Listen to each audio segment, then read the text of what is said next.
안녕하세요. 로펌 머스터 노의 조우성 변호사입니다. 자, 오늘 사마천 사기 열전 중에서 개포 열전에 나오는 그 미스터 개포에 대한 이야기를 한번 나눠보겠습니다. 누구보다 힘든 그 고통의 시간을 이겨냈던 사마천이 감정이입했던 또 하나의 멋진 사나이가 개포입니다. 개포의 이야기 속에서 때를 기다리고 힘든 과정에서도 그 스스로의 뜻을 굽히지 않는 그런 용기와 끈기를 배워보시길 바랍니다. 예전에 인생내공, 팟빵 인생내공에서 했던 내용을 한번 발췌해서 올려드립니다. 네, 오늘은 동양 고전 얘기 중에 그 개포라는 사람의 그 주제는 참아내는 힘, 뭐 이런 주제로 한번 말씀을 드려볼게요. 제가 예전에 한번 어느 친구를 만났는데 제 고등학교 친구였어요. 근데 요즘 저희 나이대가, 제 나이가 이제 49, 50 요럴 때인데, 회사에서 이제 간당간당해요. 뭐 잘리는 경우도 많고. 근데 그 친구가 되게 회사 일을 열심히 한 친구라는 걸 제가 아는데, 회사에서 권고 사직을 당하고 상심이 되게 큰 상태였습니다. 자기는 정말 열심히 한 것 같은데 뭔가 위에 이사진이 바뀌면서 자기가 이제 이렇게 잘려버린 거죠. 권고사직을 당하는데 술을 한 잔 먹으면서 뭐 당장 뭐 애들 학교도 좀 보내야 되고 현실적인 생활이 이제 문제니까 네. 그런 얘기를 하길래 제가 그 친구한테 그의 아픔에 공감하면서도 그럼에도 마음을 좀 굳게 먹어라 라는 메시지를 전달하기 위해서 그 사마천 사기에 나오는 개포 이야기를 제가 들려줬습니다. 자, 그럼 개포가 누구냐? 이게 초안전, 그러니까 그 항우와 유방의 이 초안전은 좀 나이 드신 분들은 참 재미있어 하는, 요즘 보면 KBS에 보면 또 와이파이 초안지 그래가지고 오전 11시 40분부터 한 50분까지 그 성우들이 아주 재밌게 하고 있어요. 와이파이 초안지. 네네. 그래서 항우와 유방의 이 대결을 다룬 초안지는 어떤 분은 그러더라고요. 삼국지보다 훨씬 재미있다. 등장인물들이 훨씬 입체적이고. 근데 그게 한 50년 남짓한 그 일이 다거든요. 단데. 자, 그러면 이제 여러분 대강 그건 아시죠? 항우란 사람은 되게 싸움도 잘하고 힘도 센데 유방은 거기에 비해서 뭐 비리비리하고 그냥 시골에서 그냥 조그마한 일을 하고 있던 그런 사람인데 결국 나중에 천하를 제패하는 것은 유방이다. 그러면서 유방은 똑똑하지는 않지만은 부하들 얘기 잘 듣고 그쵸. 되게 뭐랄까 사람을 잘 끌어모았다 이런 정도는 많이 알고 계실 텐데 오늘 포커스를 할 인물은 항우의 1급 장수였던 개포입니다. 개포는 네. 이름 자체가 개포. 뭔가 좀 우락부락할 것 같죠? 그러네요. 네, 실제 아주 그 싸움을 잘하는 장수였어요. 그랬군요. 그래서 이 초안전에서 끊임없이 유방을 괴롭혔어요. 유방이 이 개포한테 잡혀서 몇 번 죽을 뻔했습니다. 자, 그런데 결국은 유방이 항우를 이기지 않습니까? 그러니까 유방이 이제 생각하는 거죠. 내가 요 놈들은 반드시 내가 잡아서 죽여야 돼. 그중에 랭킹 1위가 개포예요. 그래서 개포의 목에 1000금의 상금을 건 겁니다. 원티드. 네. 개포 이놈 잡아오는 사람에게 1000금을 주겠어. 자, 그러니까 이제 개포는 자기가 모셨던 주군인 항우는 자결하고 이제 다 풍지박산 돼버렸죠. 그 상태에서 개포는 그 주씨라는 사람 집에 몸을 숨겼어요. 이 주씨는 평상시에 이 개포란 사람을 좀 되게 좋게 봤는데 지금 보아하니 이대로 잘못하다가는 이 개포는 당장 유방의 손에 죽임을 당할 것 같으니까 집에 몸을 숨기게 한 다음에 개포에게 이렇게 얘기한 겁니다. 내가 시키는 대로 할 수 있겠소? 그러니까 개포는 예, 그러겠습니다 라고 대답했습니다. 그러자 어떻게 하느냐, 주씨는 이 개포의 머리를 빡빡 밀고 네. 허름한 옷을 입히고 그 다음에 얼굴에다 글자도 막 새기고 완전 노예로 변장시킨 거예요. 그 다음에 다른 노예들과 함께 일단 노예 생활을 시작하는 겁니다. 그러니까 한때 항우 밑에서 백전백승을 하던 그 잘 나가던 개포가 완전 노예로 변장을 해서 노예들과 함께 이렇게 살다가 그러다가 이 주씨가 이 개포를 어디에 넘기느냐, 주가란 사람에게 넘겨요. 이 주가는 누구냐 그러면 엄청나게 잘 나가던 건달이에요. 그걸 뭐 고상말로 협객이라고 하는데 예. 이 주가가 또 누구와 친했냐 그러면 유방이랑 친했어요. 그러니까 주 씨는 안 거지. 이 유방의 마음을 돌리기 위해서는 유방이랑 친한 주가 쪽에다가 이 사람을 넣어야 된다. 그래서 여러 노예들과 함께 패키지로 이 주가, 협객인 주가 집으로 그를 팔았습니다. 근데 주가는 건달이면서 되게 사나이다운 사람이었어요. 네. 대략의 비하인드를 알았던 겁니다. 아하, 저 노예가 그 유명한 계포구나. 그런데 지금 때를 잘못 만나서 저렇게 노예가 되어 있구나. 자, 그러면 이제 이 주가는 어떻게든 계포를 사면시켜주기 위해서 계속 유방의 측근들을 설득을 하는 겁니다. 이렇게 설득을 하는 거죠. 아니 계포가 그 유방 그때 이제 한나라 고조가 됐는데 한나라 고조를 곤경에 빠뜨려들인 거는 그때 자기 보스가 항우였잖아. 자기 보스를 위해서 충성을 다한 거지. 신하는 각자 자기 군주를 위해 충성을 다할 뿐인데 그 지금 주가는 말이 계포는 자기 보스를 위해 충성 다했잖아. 근데 그게 지금 자기 보스가 싸움에서 지고 다른 사람이 이기니까 너 왜 나를 죽이려고 그랬어? 이렇게 가지고 만약에 계포를 죽인다고 하면 아니 황제가 지금 앞으로 큰일을 해야 되는데 그렇죠.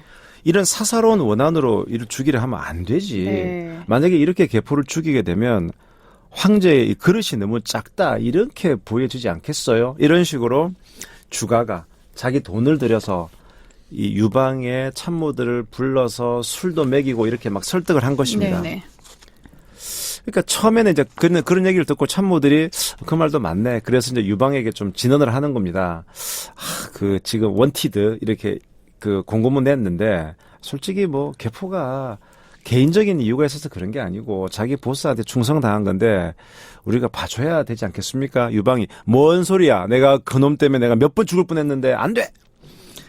계속 그랬죠. 그랬는데 이 협객인 주가가 계속 얘기를 하고 결국은 그 과정에서 유방이 마음을 돌립니다. 뭐 따지고 보니 그렇다. 뭐 오히려 그런 계포 같은 그런 또 충성스러운 사람이 또 내 밑에 있으면 또 나를 위해 충성 다했겠지. 아이 그래. 그러면 없던 걸로 해.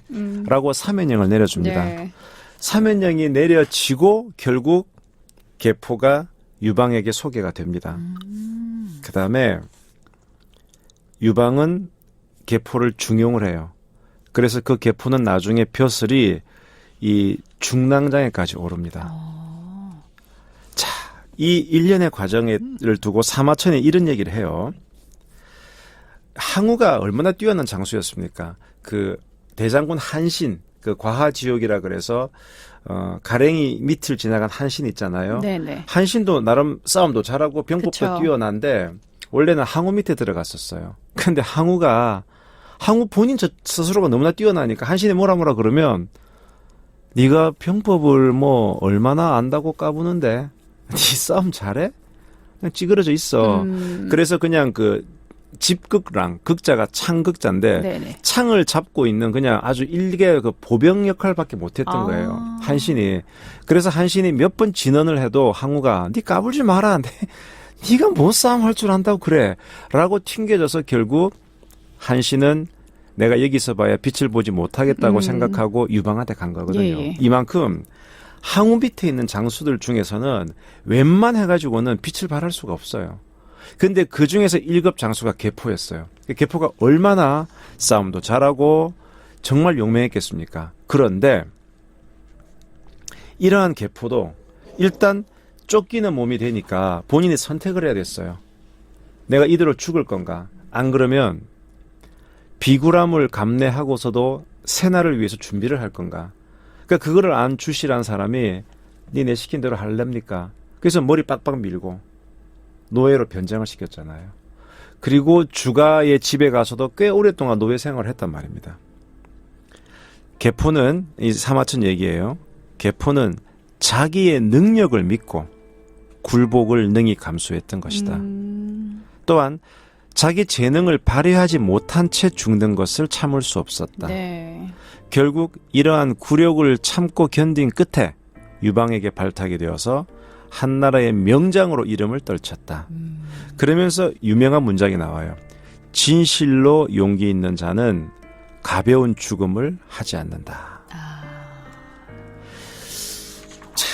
내가 한때 정말 잘 나갔던 장군인데 내가 이렇게 살아야 돼? 내가 이렇게 노예들과 같이 그런 어떤 자괴감을 그럼요. 느꼈겠죠. 그런데 아까 말씀드린 대로 내가 무슨 나쁜 짓을 한 것이 아니고 내가 내 보스를 위해 충성을 다했는데 이게 세상이 바뀌면서 내가 앞으로 펼치고 싶은 꿈은 큰데 내가 다음 기회를 기다리기 위해서 내가 과연 비루하지만 이 삶을 버텨낼 거냐. 사실 누가 볼 때는 너 자식 배신자 아니야? 너 임마 항우 밑에 있다가 또 이제 유방 밑에 가고 차라리 깨끗하게 죽어야지. 그래요. 그게 훨씬 멋진 삶일 수가 있어요. 근데 우리는 삶은 그런 멋짐만으로 할 수는 없지 않습니까? 다들 생활인인데. 그러니까 계포는 내 능력을 한 번 더 발휘하고 싶었던 거예요. 그래서 그 굴욕을 참고 버텨서 이런 자리에 오른 거죠. 근데 이 비참한 삶을 견뎌내는 시간은 사람이라면 누구나 다 겪는 시간이지 않을까요? 그러니까 우리가 다 알잖아요. 우리가 다 인생을 살면서 오로지 꽃길만 있을 거다. 그거는 아무도 그렇지 않다는 걸 알죠. 그런데 분명히 중간에 진흙탕이 있고 아주 모래밭이 있고 그런 건 누구나 아는데 그 진흙탕과 모래밭을 만났을 때 대응하는 방식이 다 다르잖아요. 그렇죠. 어떤 사람은 거기서 좌절하지만 어떤 사람은 그 속에서 자기 힘을 더 기르고 오히려 그 경험을 가지고 더 강해지고. 그러니까 만약에 제가 이제 이 친구한테 굳이 이런 얘기를 한 이유가 좀 극단적인 얘기긴 한데 그 친구 정말 잘 나갔거든요. 정말 잘 나갔고 회사에서 인정도 받았고. 근데 이게 희한하게 회사란 게 말이죠. 이게 라인 뭐 이런 게 있어요. 근데 얘가 누구 김이사 라인이다, 박이사 라인이다. 그 라인이 한번 잘못 이렇게 하게 되면 삐끄덕거리죠. 그 다음부터는. 진짜 갑자기 이렇게 줄 끊어져 버리고 너 나가 이렇게 돼 버린 겁니다. 그러니까 이 친구는 막 너무 막 분을 못 참는 거예요. 내가 정말 내 능력이 이렇게 있는데 이런 식으로 내가 내팽개쳐지다니. 저는 이 친구 능력을 알거든. 너는 언젠가 네 능력을 발휘할 수 있는 또 하나의 그게 있는데 당장은 아니란 말이지. 그러면 지금 네 현상에서 새로운 어떤 기회를 잡을 때까지 시간이 그게 뭐 며칠일 수도 있고 몇 주, 몇 달일 수도 있는데 인고의 시간이 필요하거든요. 그래서 제가 막 여러 가지 스토리 중에서 네. 계포 이야기를 꺼내서 얘기를 했어요. 네. 그랬더니 이 친구가 그러는 거예요. 그 되게 멋지다 그 사람 계포. 멋지네. 그 얘기를 뭐 여러 번 하는 거예요. 그 나중에 뭐 사자성어 같은 것 좀 보면 좀 어려운 사자 중에 계포 일락 이런 게 있어요. 네네. 일락 락자가 승낙할 락자인데 계포가 한번 승낙한 그것은 천금보다 더 무겁다. 그러니까 그만큼 계포란 사람은 자기가 한번 내뱉은 말은 그 신의가 굳다. 이런 그 사자성어로 계포 일락 이런 말도 있어요. 그 계포가 그럼 지금 이제 이 인물의 계포인 거예요? 그렇죠. 같은 계포예요. 그렇군요. 그리고 이 이제 또 계포 성격이 좀 나오는 대목이 있는데 이 사람이 한나라 고조 유방 밑에서 이제 중당장까지 올라가잖아요. 그러면 여기서 오전 회의를 하는데 뭔가 정치권에서는 이 왕에게 잘 보이려고 아부를 많이 떠는데 아부를 떨 때마다 그 유방에 가장 친했던 장수 중에 번쾌라는 사람이 있어요. 번쾌는 동서지간이에요. 동서지간. 그러니까 유방의 와이프의 여동생이 번쾌의 와이프인데, 그러니까 인척지간이기도 하고 싸움도 정말 잘했거든요. 이렇게 번쾌가 뭔 얘기하면 아무도 거역을 못해요. 근데 무슨 회의를 하는데 정책을 정하는데 번쾌가 좀 이렇게 오버하는 그런 기질이 있거든. 그래서 흉노 정보를 지금 가야 된다. 흉노 저놈들 좀 확 쓸어버려야 된다. 나한테 10만만 달라. 뭐 이런 식으로 해서 얘기를 하니까 그 싸움을 잘하는 계포가 한마디 하는 겁니다. 지금은 그때가 아니다. 그러면서 번쾌의 목을 자르십시오. 그러는 거예요.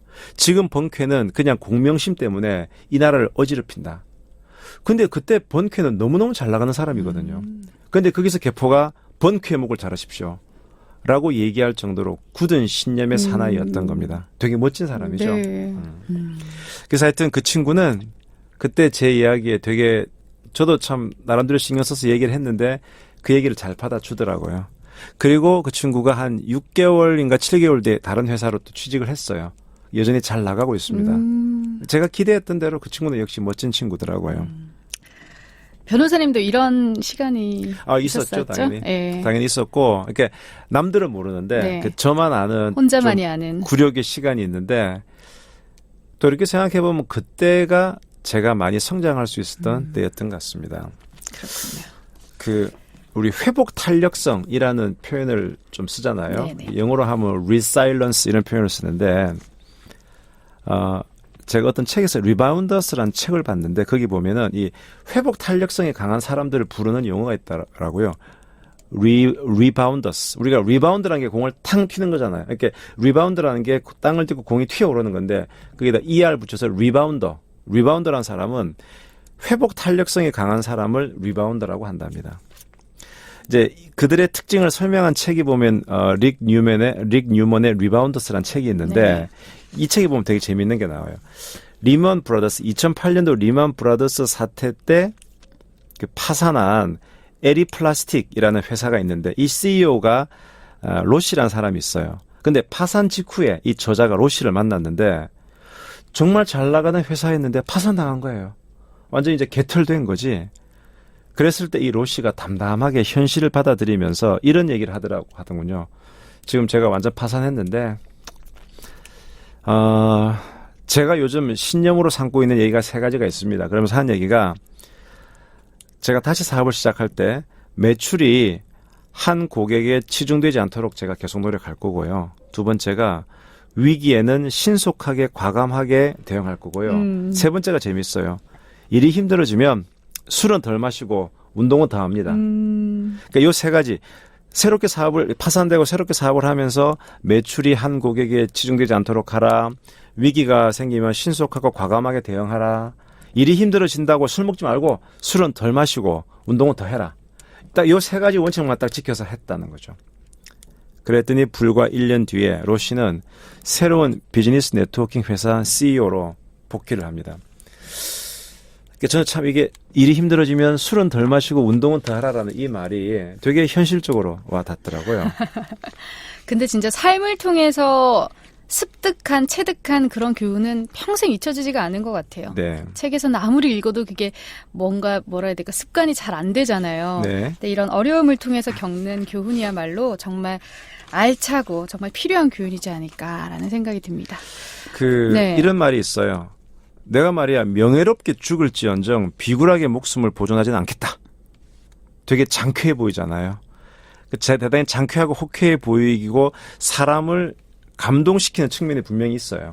그런데 내 노력과는 무관하게 아직 때가 성숙되지 못해서 일이 이루어지지 않을 수도 있거든요. 그럼요. 맞아요. 이게 참 기다린다는 거예요. 네. 이게 아직 때가 안 됐구나. 그러니까 때가 될 때까지 내가 나를 기다리게 하자는 이 마음이 어떻게 보면 되게 성숙한 것 같아요. 제가 본 문장 중에 되게 멋진 것이 예. 그 솔개는 어느 때는 전략적으로 닭보다 더 낮게 난다고 합니다. 먹이를 잡기 위해서.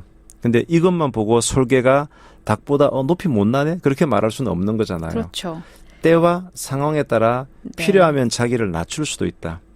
그래서 비록 내가 현재 자기를 죽이고 다음을 기약하는 것도 인생을 경영하는 큰 지혜가 되지 않을까 생각해 봅니다. 그런 책 같아서 소개해 드립니다. 저는 참 이분처럼 약간 엉뚱한 이런 매력이 있는 분들이 참 재밌는 것 같아요. 인생 참 재밌게 사시는 분이시지 않을까라는 생각이 드네요. 네.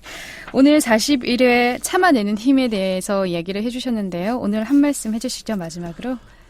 살아가면서 정말 예상치 않은 뒤통수를 맞는 경우도 있고 내 위치보다 한 몇 단계 더 내려가야 되는 그런 일을 겪을 수도 있습니다. 그럴 때 항우 밑에서 정말 잘 나가다가 얼굴에 먹칠을 하고 빡빡 이렇게 머리를 밀고 노예들과 같이 살면서 기회를 기다렸던 개포란 인간을 한번 생각해 보십시오.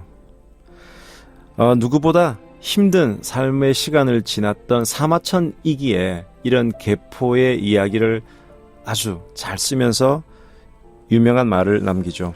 진실로 용기 있는 자는 가벼운 죽음을 하지 않는다. 여러분들의 삶에서 여러분들이 찾아야 될 진실된 용기가 무엇인지, 그리고 그 용기를 가지고 이 힘겨운 시간을 이겨낼 수 있는 그런 인생의 힘과 지혜를 갖추시기를 바랍니다.